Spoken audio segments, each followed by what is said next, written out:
Halo, di sini saya dan teman-teman akan menjelaskan sudah sejauh mana sih penyusunan proposal yang kelompok kami buat. Disimak baik-baik ya teman-teman.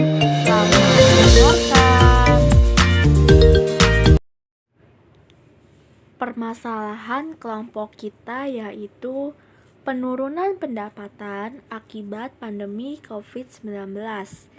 Anggota kelompok Adin Ayu Kartika, Ripka Septapati Dewi, Tiffany Saisari, Gregorius Kendiswarna, Rosita Triani. Baik, di sini saya akan menjelaskan pembahasan pertama. Salah satu sektor ekonomi yang terdampak pandemi COVID-19 adalah sektor UMKM. Menurut artikel yang diteliti oleh Abdurrahman Firdaus, Taha, pada tahun 2020, UMKM di Indonesia berkontribusi sangat besar terhadap perekonomian dalam berbagai bidang. Sebanyak 1,785 koperasi dan 163.713 pelaku usaha mikro kecil menengah atau UMKM terdampak pandemi ini. Selain UMKM, banyak para pekerja kantoran maupun pabrik yang diberhentikan karena pendapatan perusahaan menurun. Hal itu menyebabkan para pekerja tidak memiliki mata pencaharian untuk memenuhi kebutuhan hidupnya. Hal itu mendorong kami untuk membentuk komunitas gerakan hati agar masyarakat tergerak membantu orang-orang yang ekonominya terdampak pandemi COVID-19. Komunitas gerakan hati berencana menjadi wadah rumah seni untuk menampilkan bakat dari anak-anak muda Indonesia. Lalu, hasil dari penjualan tiket pertunjukan akan digunakan sebagai penyaluran sembako dan penyediaan pinjaman tanpa bunga. Pembahasan kedua. Pandemi COVID-19 semakin meluas penyebarannya. Berawal dari 2 WNI yang terkonfirmasi positif, kemudian merambat ke seluruh wilayah di Indonesia. Pemerintah melakukan upaya untuk mengurangi penyebaran virus dengan dilakukannya pemeriksaan polymerase chain reaction atau PCR. Semakin melonjaknya angka masyarakat yang terpapar COVID-19, pemerintah mengeluarkan kebijakan pembatasan sosial berskala besar atau PSBB yang tercantum pada aturan pemerintah PP nomor 21 tahun 2020 dalam rangka percepatan penanganan COVID-19. Berdasarkan hasil wawancara yang telah kami lakukan kepada 15 responden, dapat disimpulkan bahwa selama pandemi COVID-19, banyak masyarakat yang ekonominya menurun. Menurut data Badan Pusat Statistik atau BPS, Indonesia tahun 2020, ekonomi Indonesia triwulan I 2020 terhadap triwulan I 2019 mengalami perlambatan pertumbuhan. Pada triwulan I 2019 sebesar 5,07%, sedangkan triwulan I 2020 sebesar 2,97%.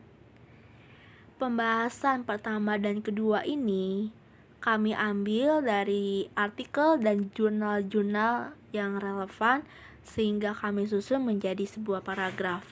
Jadi data ini akurat kok. Selanjutnya ada masalah dan solusi. Masalah di sini penurunan pendapatan akibat pandemi COVID-19. Solusinya komunitas gerakan hati. Jadi nanti kita akan membuat komunitas yang bernama Gerakan Hati. Yang kedua, gerakan sejubah. Sejubah adalah sedekah Jumat Berkah. Yang ketiga, pentas seni. Yang keempat, festival budaya. Yang kelima, bank rakyat masyarakat. Yang keenam, rumah penggalangan dana. Lalu kegiatannya apa saja sih? Ada penampilan bakat seperti drama, bernyanyi, membaca puisi, musikalisasi puisi, dan lain-lain. Lalu ada gerakan Rp5.000, gerakan berbagi nasi kotak, dan fashion show menggunakan pakaian adat, khas daerah masing-masing, dan bernyanyi lagu daerah masing-masing. Lalu hasil dari kegiatan ini diapakan? Yang pertama, penyaluran sembako yang dilakukan sebulan sekali. Yang kedua, pembagian nasi kotak yang dilakukan seminggu sekali. Yang ketiga, penyediaan dana tanpa bunga. Rangkuman artikel relevan sebagai data penunjang. Yang pertama, Abdurrahman Firdaus Tahta, tahun publikasi 2020 dengan judul Dampak COVID-19 terhadap UMKM di Indonesia. Tujuannya untuk mengetahui dan menganalisis seperti apa dampak yang ditimbulkan oleh virus corona terhadap perkembangan bisnis UMKM yang ada di Indonesia. Metode penelitiannya adalah metode deskripsi kualitatif. Peneliti mengumpulkan, mengkaji, dan mendeskripsikan semua gejala-gejala yang terjadi akibat COVID-19 dan efeknya terhadap bisnis UMKM yang ada di Indonesia. Hasil penelitiannya dalam menghadapi tantangan ekonomi dan bisnis akibat pandemi COVID-19 ini, diperlukan berbagai jenis pendekatan. Di antaranya adalah pendekatan secara makro melalui kebijakan pemerintah maupun pendekatan secara mikro melalui manajemen UMKM secara bisnis. Kebijakan pemerintah untuk membantu memulihkan UMKM dibagi dalam berbagai strategi jangka pendek, menengah, dan panjang. Antara lain jangka pendek dan mendesak. Pemerintah berfokus pada pengurangan penambahan korban jiwa COVID-19 dengan penekanan pada stimulus sektor kesehatan dan bantuan kesejahteraan bagi rakyat yang terdampak. Untuk kebijakan jangka menengah diantaranya, memastikan dunia usaha untuk langsung beroperasi, menjaga kesinambungan sektor logistik, dan mendorong kemandirian industri alat kesehatan menjadi kunci. Sedangkan strategi jangka panjang difokuskan pada pengenalan dan penggunaan teknologi digital bagi UMKM sekaligus persiapan untuk memasuki era industri 4.0. Masa pandemi COVID-19 yang tidak ada kepastian kapan akan berakhirnya pandemi ini. Maka UMKM selaku entitas bisnis harus dapat mengelola manajemen business cycle dengan memperhatikan kategori jenis bisnisnya pada 4 siklus bisnis. Pertama, puncak siklus atau kemakmuran. Kedua, resesis atau kemerosotan. Ketiga, palung atau depresi paling parah. Keempat, pemulihan atau ekspansi yang dapat menggambarkan klasifikasi jenis bisnis dengan bidang usaha atau peluang usaha masa COVID-19. Dengan mengelola manajemen business cycle dengan baik dan perubahan bisnis model dan transformasi digital dengan menyesuaikan kondisi pandemi COVID-19 ini, maka diharapkan strategi perusahaan UMKM dapat berhasil mengatasi tantangan yang ada. Artikel relevan yang kedua, Rosiadi Husainisa Yuti dan Siti Aisyah Hidayati. Tahun publikasi 2020. Judul Dampak Pandemi COVID-19 terhadap Ekonomi Masyarakat di Nusa Tenggara Barat. Tujuan penelitiannya adalah untuk mengetahui dampak ekonomi masyarakat NTB sebagai akibat adanya pandemi COVID-19. Kehidupan masyarakat menjadi berubah sejak diberlakukannya pembatasan sosial berskala besar atau PSBB oleh pemerintah. Perubahan tersebut dirasakan di berbagai bidang ekonomi, yaitu pendapatan, lapangan pekerjaan, pengeluaran, dan sistem pembelian yang dilakukan oleh masyarakat. Metode penelitian yang digunakan adalah kuantitatif deskriptif. Pengambilan data dilakukan dengan menggunakan kuesioner online dengan bantuan Google Form yang disebarluaskan menggunakan media WhatsApp Group, Facebook, dan Twitter. Skala data yang digunakan yaitu skala Likert. Hasil penelitiannya, pada temuan data yang telah diuraikan di atas menunjukkan bahwa masyarakat melakukan adaptasi dalam hal ekonomi di masa pandemi COVID-19 dengan cara menghemat atau melakukan efisiensi pengeluaran. Efisiensi pengeluaran dilakukan oleh masyarakat di masa pandemi COVID-19 guna mengantisipasi kemungkinan terburuk seperti menurunnya pendapatan, terjadinya peningkatan pengeluaran, dan kemungkinan terkena PHK, hingga sempitnya lapangan pekerjaan.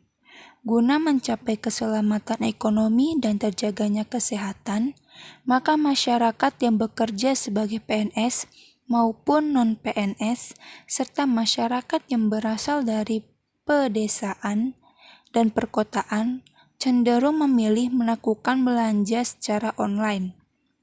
Hal ini bertujuan untuk mengantisipasi terjadinya penularan COVID-19.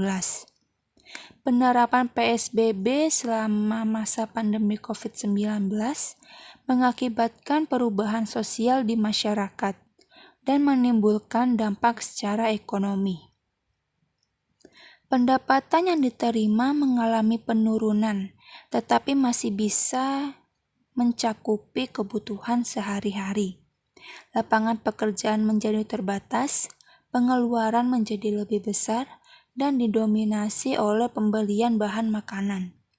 Pandemi ini berpengaruh signifikan terhadap kehidupan masyarakat, baik mereka yang berlatar belakang PNS maupun non-PNS, dan mereka yang tinggal di pedesaan dan perkotaan. Untuk mengatasi berbagai persoalan yang dihadapi oleh masyarakat di pandemi ini, maka disarankan kebijakan pemerintah tidak boleh hanya terfokus di wilayah perkotaan saja, tapi juga hendaknya merata ke wilayah pedesaan. Karena mereka yang terdampak pandemi ini tidak hanya mereka yang berada di perkotaan semata. Artikel relevan yang ketiga, Wibowo Hadiwardoyo, tahun publikasi 2020. Judul, Kerugian Ekonomi Nasional Akibat Pandemi COVID-19. Tujuan dari penelitian ini untuk mengetahui kerugian yang ditimbulkan akibat pandemi COVID-19 selama pemberlakuan PSBB dengan asumsi pelaksanaan selama 1 bulan. Metode yang digunakan adalah metode pendekatan kualitatif fenomenologi. Penelitian melakukan transkrip data, lalu dengan merujuk pada rumusan masalah. Penelitian melakukan coding, clustering, labeling secara tematik, dan interpretasi. Hasil penelitian: pembatasan sosial berskala besar atau PSBB telah menimbulkan banyak kerugian ekonomi. Kerugian tersebut dibagi peneliti ke dalam beberapa kelompok, yaitu kerugian ekonomi nasional, sektoral, individual, dan korporat atau per pelaku bisnis. Hasil dari itu semua menimbulkan kerugian yang sangat besar. kerugian ekonomi nasional diperhitungkan sekitar 517 triliun berdasarkan perhitungan agregat untuk wilayah Jabodetabek, ditambah wilayah Bandung Raya selama 1,5 bulan. Namun perhitungan ini tidak bisa digunakan pada seluruh sektor bisnis, karena ada sektor tertentu yang mendapat keuntungan dari adanya kebijakan PSBB ini. Maka diperlukan perhitungan berdasarkan sektor bisnis dan perhitungan masing-masing perusahaan. Adapun sektor-sektor yang mengalami kerugian akibat PSBB yaitu sektor bisnis yang mengandalkan keramaian seperti pariwisata, event atau pertunjukan, bioskop, hotel, dan lain-lain. Sementara sektor bisnis yang diuntungkan oleh kebijakan PSBB ini yaitu sektor kesehatan, seperti penjualan produk-produk obat-obatan tertentu, masker, hand sanitizer, desinfektan, dan produk lain yang berhubungan dengan kesehatan. Selain sektor kesehatan, sektor media juga berpotensi mendapat keuntungan karena adanya bahan untuk media cetak dan pemasangan iklan. Serta sektor yang juga mendapat keuntungan yaitu sektor pangan. Karena dari mulai pemesanan, pembayaran dan pengantaran barang sudah bisa dilakukan dari rumah. Maka, hal yang dapat dilakukan guna penyehatan kembali ekonomi nasional adalah survival di tingkat individu dan entitas usaha. Negara membutuhkan kebijakan yang tepat, baik secara lokasi, waktu, maupun prosedur pelaksanaan dari suatu kebijakan. Pembatasan yang dilakukan berkepanjangan atau berpindah-pindah lokasi dan dilakukan tidak serempak dapat menimbulkan ketidakmampuan individu maupun sektoral untuk survive sehingga mengakibatkan kerugian ekonomi yang semakin besar dan lamanya masa pemulihan kembali ekonomi negara. Artikel relevan yang keempat, Imam Nurayo, tahun publikasi 2020. Judul Analisis Dampak COVID-19 terhadap Sosial Ekonomi Pedagang di Pasar Klaten dan Wonogiri. Tujuan penelitian ini untuk mengetahui dampak dari pandemi COVID-19 terhadap kondisi sosial ekonomi pedagang pasar di kota Klaten dan Wonogiri. Metode penelitian yang digunakan adalah metode kuantitatif dalam pengambilan data yaitu dengan menyebar kuesioner pada 3 pasar yang ada di Klaten dan Wonogiri.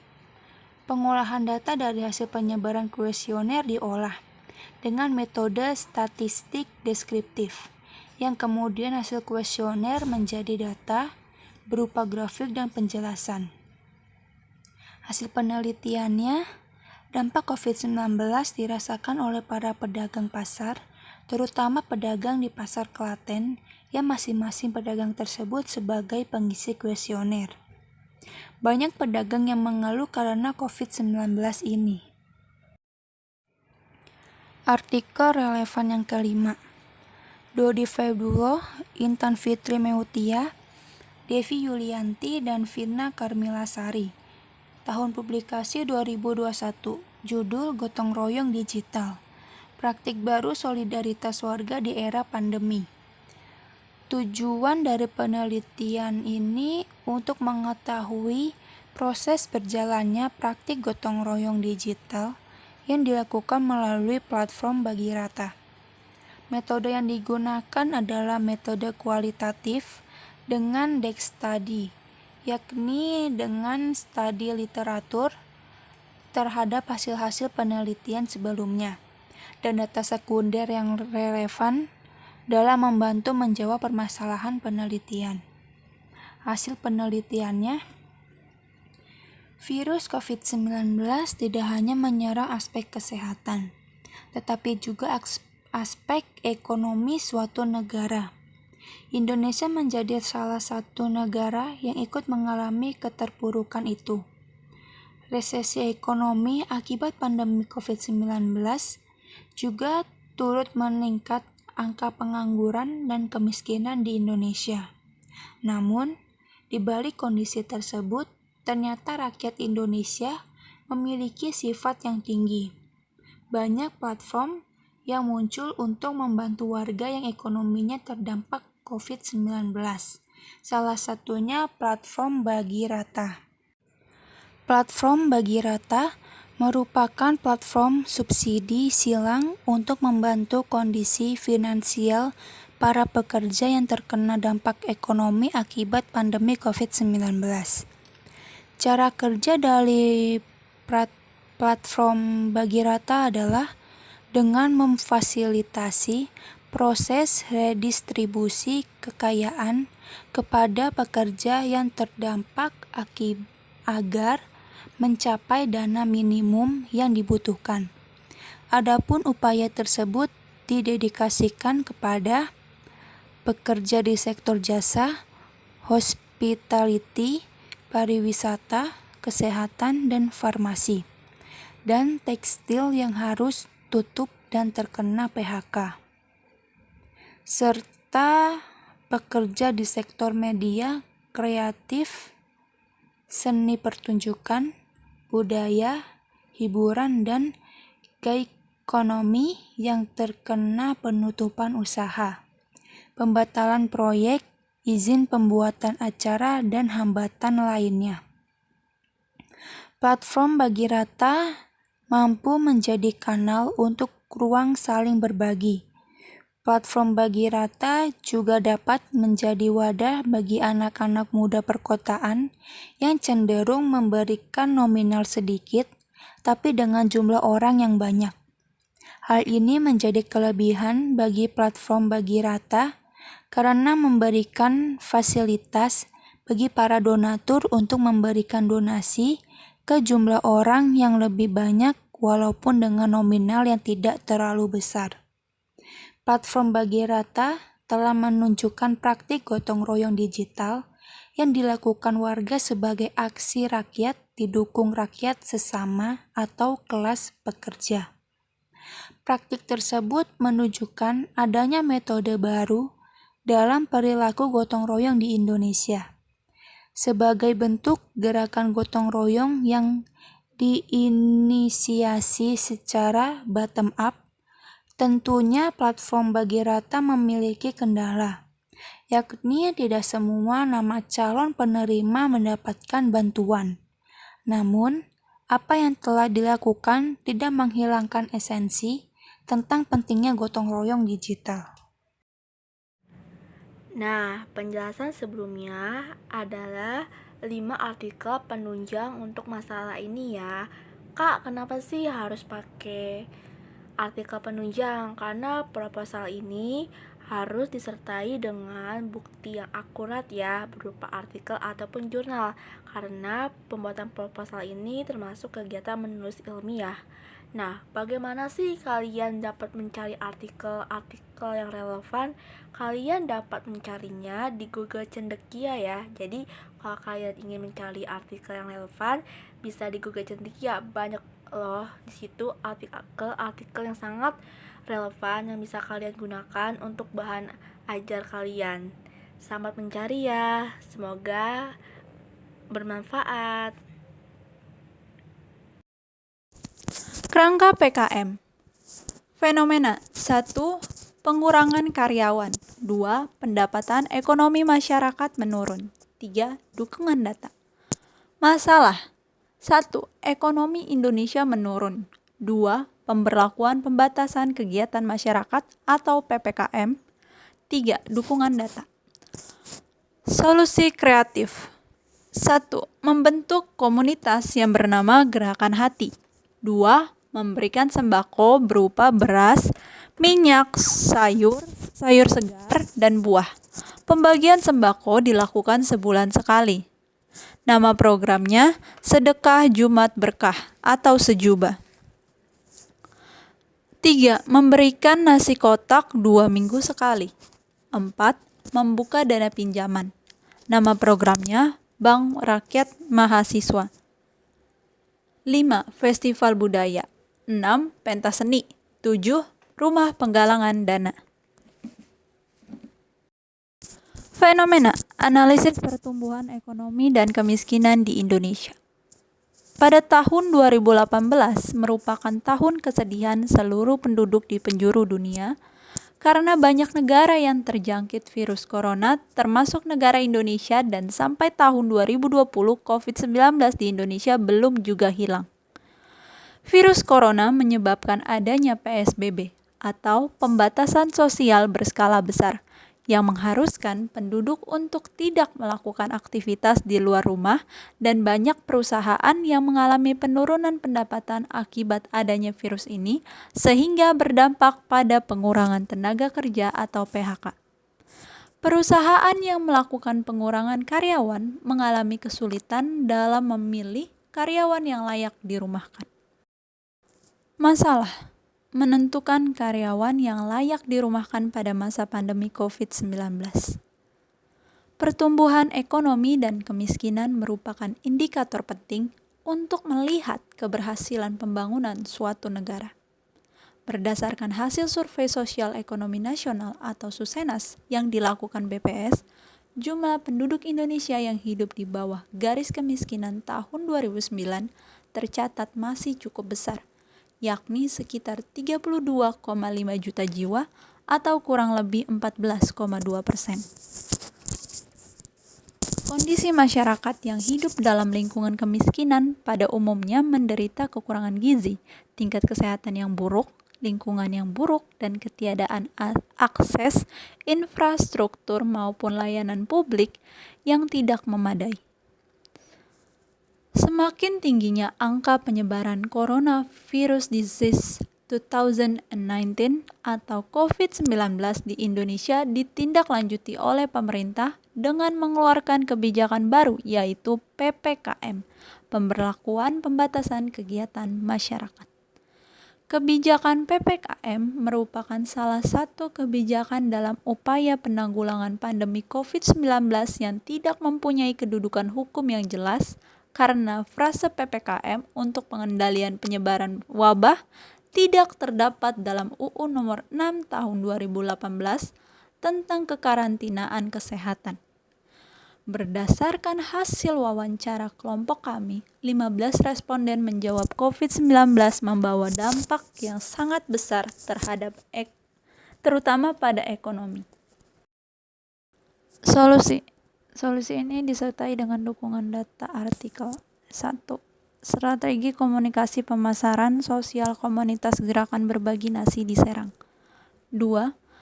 Tradisi sedekah nasi bungkus hari Jumat oleh komunitas Sijum Amuntai. 3. Dana darurat di masa pandemi. 4. Efektivitas penyaluran dana usaha ekonomi desa simpan pinjam kepada masyarakat di Desa Sungai Salak. 5. Sistem penentuan pemberian pinjaman dana pada koperasi simpan pinjam menggunakan metode Simple Additive Weighting.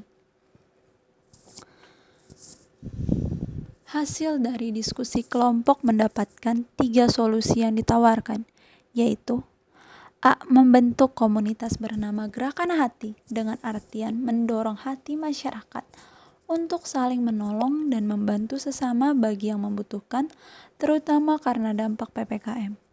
B. Gerakan Sejubah Sedekah Jumat Berkah dengan kegiatan berbagi nasi kotak yang dilakukan 2 minggu sekali setiap hari Jumat. C. Mengadakan koperasi pinjaman tanpa bunga. Setiap anggota yang ingin melakukan peminjaman disebut sebagai alternatif. Setiap alternatif akan diberi nilai untuk masing-masing kriteria sesuai dengan kondisi alternatif untuk selanjutnya dianalisis peminjaman dana. Penentuan pemberian pinjaman dana pada nasabah koperasi simpan pinjam diterapkan dengan metode Simple Additive Weighting ke dalam sistem. Nilai bobot setiap kriteria memiliki pengaruh terhadap nilai yang dihasilkan dan menghasilkan keputusan yang berbeda. Adanya pendukung keputusan, maka penentuan pemberian pinjaman dana pada nasabah koperasi simpan pinjam dapat lebih berkualitas dan efektif. Seperti disebutkan dalam Pedoman Umum tentang PPD atau Penggunaan Pemberdayaan Desa, bahwa dalam strategi yang dilakukan harus sejalan dengan prinsip, yaitu keberpihakan kepada orang miskin transparansi, partisipasi, desentralisasi, dan kompetisi sehat. Adapun cara menyelesaikan diri dengan baik dalam melakukan kegiatan ini yaitu A. Melaksanakan dan menyelesaikan tugas dengan tepat waktu, karena hal ini merupakan tuntutan utama dalam pelayanan terhadap kebutuhan masyarakat sebagai pemanfaatan dana yang menggunakan jasa pegawai. B. Sosialisasi yang baik dan terarah kepada masyarakat sebagai pemanfaat. C. Profesional kerja. D. Profesional sangat dituntut dalam melakukan pekerjaan, terutama pegawai. Baik, pembahasan semua sudah dipaparkan. Dan yang terakhir ini ada slide dukungan data. Ini adalah tata cara penulisan di mana judul artikel, tahun publikasi, serta nama pengarang ditulis berdasarkan referensi penulisan sesuai dengan kaidah menulis ilmiah. Nah, jadi kalian bisa lihat ya tata cara penulisannya seperti apa. Kalau tidak mengerti tentang cara penulisan ini, kalian bisa tanyakan ya di WhatsApp grup ke kami. Nanti kami akan jelaskan terlebih detail.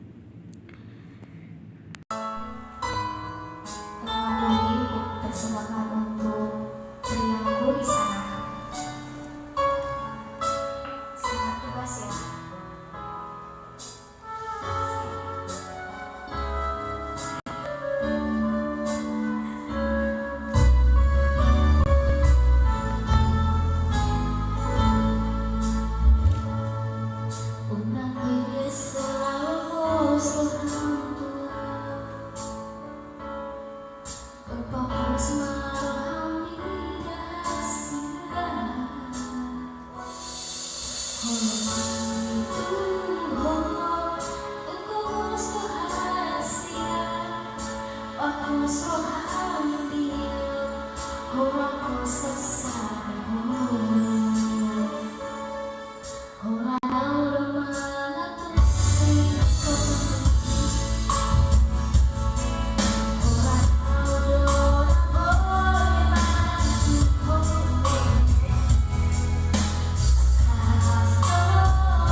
Baik teman-teman semua, sekian yang dapat kami jelasin terlebih dahulu. Kurang lebihnya